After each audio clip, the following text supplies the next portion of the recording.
Na koncertu učestvovali djeci z predškolskej ustanovi Đurđevak, školjare osnovne školi Jovan Jovanović Zmaj i členi djecinskih sekcija kulturno-umetnickog društva Tara Ševčenko. Bez ohľadu na toto, či u društve tancuju, či hraju, glumije, ljebo recituju, včera večer šitski špivali, kračunski špivanki i vinčovali. Cilj, żeby się zaczuwała tradycja, żeby się to ti koljadi, co się daraz špivalo, nie zabulo, vinčovanki, hej, kračunski.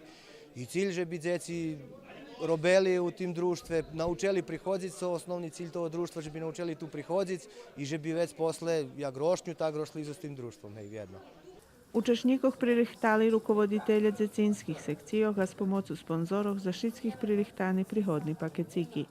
So skračunskim koncertom započali tohoročne aktivnosti u društve, ktorí budu predluženi 17. januara za preslavu nacionalnog šveta, 29. januara bude ročna skupština društva, 4. februara bal širokih suknjoh, a u marcu znova dzecinski koncert.